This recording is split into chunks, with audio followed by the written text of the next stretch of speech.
A suitable boy BBC mini drama series है जो BBC आई player पर रिलीज हुई और इस सीरीज को डायरेक्ट किया है मीरा नायर ने। और मैं आप लोगों को यह भी बता दूं कि यह सीरीज बेस्ड है 1993 में लिखे गए नॉवेल अ सूटेबल बॉय पर। और इस सीरीज की टोटल 6 एपिसोड्स हैं और हर एपिसोड तकरीबन 1-1 घंटे की है। और इस सीरीज को बीबीसी आई प्लेयर पर तो हिंदी में रिलीज नहीं किया गया है, लेकिन इस सीरीज को नेटफ्लिक्स पे हिंदी में रिलीज किया जाएगा। तो जैसा आप इस सीरीज के ट्रेलर में भी देख सकते हैं कि यह कहानी है 1950s के दौर की, जब इंडिया नया नया आजाद हुआ था। और इस आजाद इंडिया में गंगा किनारे एक छोटे से टाउन में रहती है 19 साल लड़की लता, जो कि एक स्टूडेंट है। और लता की मां को तलाश है उसके लिए एक अच्छे लड़के की, लेकिन लता की लाइफ में सब कुछ उस वक्त बदल जाता है जब उसकी मुलाकात होती है कबीर से, जो कि एक मुस्लिम है। और फिर आगे जो कुछ होता है वो सब तो आप इस सीरीज में ही देख सकेंगे, लेकिन चलें हम बात कर लेते हैं कि इस सीरीज में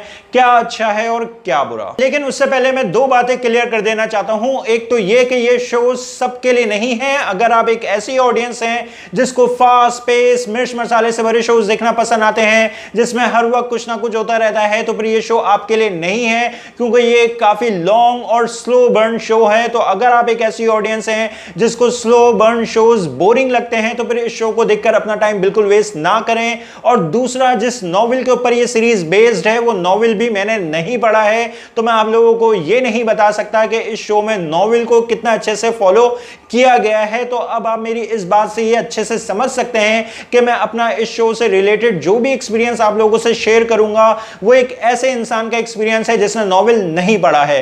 तो चलें अब बात कर लेते हैं इस शो की अच्छी चीजों की। पहली बात तो यह कि मैं पहले भी अपनी वीडियोस में यह बात बता चुका हूं कि मुझे पीरियड ड्रामा देखना काफी पसंद आते हैं। और अगर आप लोग भी क्लासिकल ड्रामा की समझ रखते हैं तो आई एम श्योर आप लोग भी इस सीरीज को ओवरऑल काफी पसंद करेंगे, क्योंकि जिस तरह से इस शो के क्रिएटर्स ने इस शो में 1950s का दौर क्रिएट किया है और जिस तरह से इस शो के स्टार्ट में कैरेक्टर्स और इस शो की दुनिया को सेटअप किया है, वो सब कुछ वाकई बहुत अच्छे से किया गया है। और इसी वजह से आपका इस शो के स्टार्ट में ही एक इंटरेस्ट डेवलप हो जाएगा और वो इंटरेस्ट एंड तक बना रहेगा, जो कि एक बहुत अच्छी बात है। और बस यही नहीं, बल्कि इस शो में जो मेन कैरेक्टर्स हैं उनको भी इतना तो अच्छे से एस्टैब्लिश किया गया है कि आप उनको आसानी से समझ सकें और उनसे कनेक्ट हो सकें। खास तौर पे जो लता, कबीर, अमित और हरीश के बीच के डायनेमिक्स हैं, और जो लता और उसकी मां के बीच के रिलेशनशिप्स डायनेमिक्स हैं, और जो मान और सईदा बाई के बीच की केमिस्ट्री है, उसको भी आप इस शो में काफी पसंद करेंगे। अब अगर मैं एक्टर्स की परफॉर्मेंसेस की बात करूं तो जो इस शो के मेन एक्टर्स हैं उन्होंने तो अपने रोल्स को काफी अच्छे से निभाया है, लेकिन इस शो में कुछ ऐसे सपोर्टिंग एक्टर्स हैं जिन्होंने इस शो के अंदर काफी ओवर एक्टिंग की है, जिसको देखकर काफी अजीब लगा। अब अगर मैं इस सीरीज के म्यूजिक और ओवरऑल प्रोडक्शन क्वालिटी की बात करूं तो सच कहूं तो इस सीरीज में जो क्लासिकल म्यूजिक है वो सुनकर काफी मजा आया, और जो उर्दू गजल्स हैं इस शो के अंदर उनको तो सुनने का अपना ही एक मजा है। और जो इस शो की एक ओवरऑल प्रोडक्शन क्वालिटी है वो भी बहुत अच्छी है, क्योंकि ये शो दिखने में लग रहा है कि आप इस शो में 1950s और 60s का दौर देख रहे हैं, जो कि एक बहुत अच्छी बात है। इस सीरीज के वीक पॉइंट्स की बात करें तो स्टोरी वाइज आपको इस शो में कुछ भी नया देखने को नहीं मिलेगा। हमने पहले भी बहुत से शोज में हिंदू मुस्लिम कॉन्फ्लिक्ट्स और उस पर डर्टी पॉलिटिक्स देखी हुई है। हमने एक हिंदू लड़की का मुस्लिम लड़के के प्यार में पड़ना भी देखा हुआ है, और हमने एक शरीफ फैमिली के लड़के का एक तवाइफ के प्यार में पड़ना भी देखा हुआ है। मतलब ये वो सारी चीजें हैं जो हमने पहले भी बहुत बार देखी हुई हैं।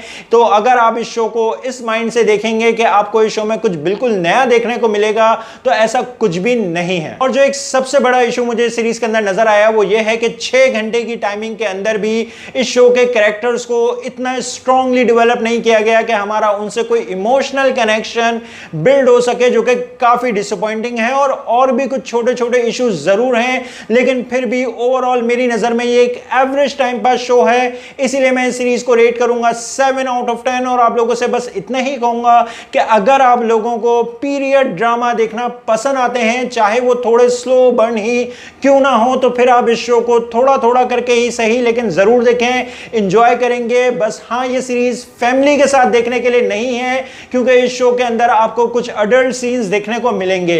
तो आप लोगों को ये सीरीज कैसी लगी अपने ओपिनियन कमेंट्स बॉक्स में जरूर दें। मेरी वीडियो पसंद आई हो तो लाइक करें और चैनल को सब्सक्राइब करना मत भूलें। फिर मिलते हैं किसी और वीडियो में। शुक्रिया।